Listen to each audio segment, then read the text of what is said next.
위원장 증인.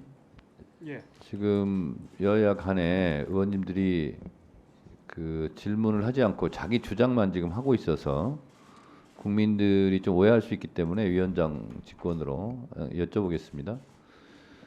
1313호 네. 소위 말한 연어 파티가 있었다고 본인이 그림까지 그래서 했었죠. 네. 그 사실에 대해서 좀 말씀해 주세요. 위원장이 진행상 필요하니까 하는 겁니다. 자, 하세요. 질의한 것이 아니라 진행하는 겁니다. 자, 증인 말씀하세요.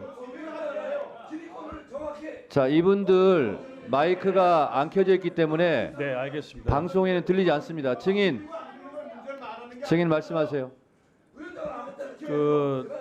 조금 전에 전현희 의원님이 말씀하셨던 것처럼 제 사건 같은 경우에는 2023년 1월 17일인가 김성태 씨가 해외에 도피 생활을 하다가 체포되어서 한국에 들어오면서부터 사건의 본질이 완전히 바뀌어 버렸습니다. 그래서 그 이후부터는 검찰이 조용히 하세요. 시간 카운트해 주세요. 무슨 시간을 카운트해요? 지속적으로 질의응답이 아니라니까요. 진행이라니까요.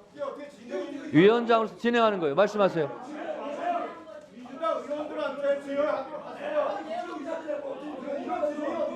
검찰이 지속적으로 시간 카운트해 주세요.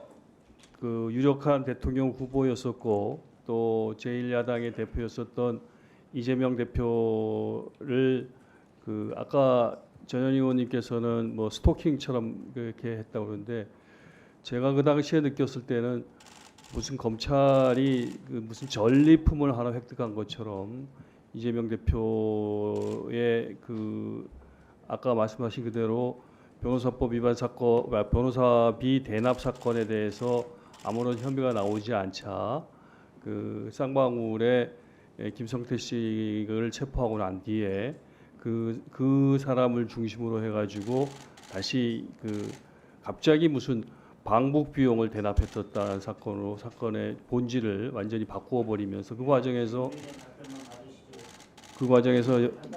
다른 사람은 끼어들지 마세요. 그 과정에서 경고합니다. 그 과정에서 1차 경고합니다. 검찰의 송석준, 유상범 1차 경고합니다. 지속적이고 의사진행 방해하지 마세요. 145조 1항에서 경고합니다.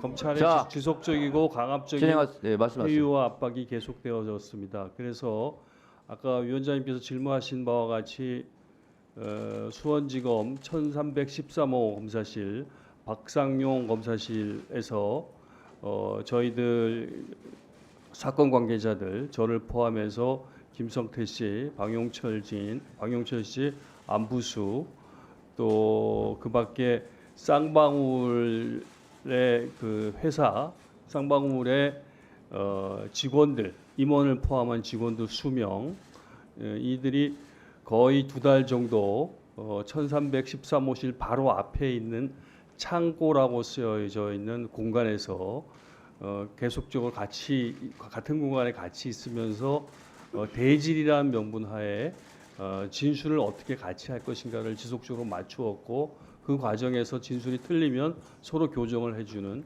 이른바 진술 세미나를 반복적으로 했습니다. 그래서 그것이 어느 정도 좀 성안이 되면은 이제 그 조서를 받아가지고 그 조서에서 그런 내용들을 하고 그럼에도 불구하고 이것이 워낙 허구의 사실이기 때문에 그 조서는 서로의 얘기가 다 틀립니다. 그럼 다시 또 불러갖고 또 다시 또 맞추고 이런 일들이 반복적으로 이루어졌었고 그 과정에서 저희들에게 그 수감되어져 있는 저희들에게 이를테면은 김성태 씨가 오늘은 뭐 갈비탕을 먹고 싶다 그러면 갈비탕이 제공되어지고 뭐 짜장면이 먹고 싶다면 짜장면이 제공시켜주고 뭐 연어가 먹고 싶다 그러면 연어가 제공되어지고 이런 식의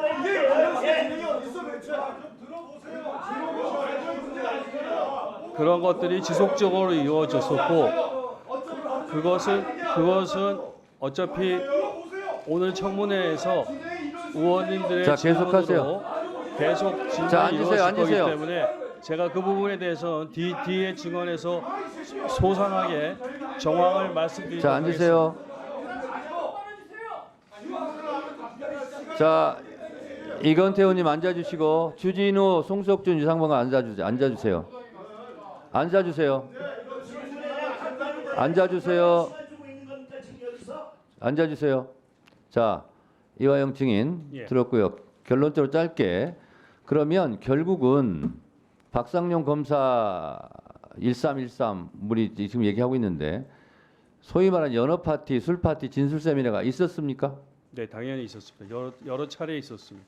여러 차례 그렇습니다. 법정에서는 한 차례 정도 얘기하지 않았나요? 술을 마신 건 한 번이었었고 예. 그 이외에 다양한 음식을 제공해 갖고 같이 모여 가지고 음식과 다과를 즐기면서 대화를 하고 있었던 것은 뭐 수십 회라고 할 수 있습니다. 거의 네. 같이 출정했었던 거의 모든 날들은 그 창고라는 공간에 모여 가지고 누가 사왔는지는 모르겠지만 여러 가지 다과와 또 외부에서 들어온 음식을 먹으면서 그와 같은 뭐 대화를 계속 지속적으로 반복했고 조서를 쓰는 날은 그렇게 대화를 하다가 상황이 좀 무르익어 갖고 서로 말이 좀 맞아 들어가면은 조서를 쓰고 그러지 않은 날은 그냥 돌려보내고 아니면은 그 과정 속에서 뭐 다른 변호사를 면담을 시킨다든가 다른 사건 관계자들을 면담시킨다든가 이렇게 해갖고 저를 끊임없이 회유하고 압박한 그런 네, 과정들이 알겠습니다. 있었습니다. 네. 증인의 말에 의하면 그 각종 음식 중에는 연어만 있었던 것이 아니고 짜장면, 갈비탕 등 이런 음식 제공도 있었고 실제로 대지를 빌미로 명분으로 진술 세미나 같은 형태가 있었다라는 걸 지금 말씀하시는 거고 그것도 수십 차례 있었다 이렇게 말씀하시는 거죠? 그렇습니다. 네, 알겠습니다. 자, 의원님들이 여야 불문하고 각자 주장만 하시기 때문에 증인으로서는 답답할 수 있어요. 그리고 국민들로서도 왜 자기 주장들만 하나 증인을 불러놓고 왜 박현 조용히 하세요. 그래서 위원장으로서 국민들의 알 권리 차원에서 그런 부분을 진행을 하고 있다는 말씀을 드립니다. 너무 열내지 마세요. 증인의 입이 두렵습니까? 너무 열내지 마세요. 자, 김영민 의원님, 네, 신문하세요.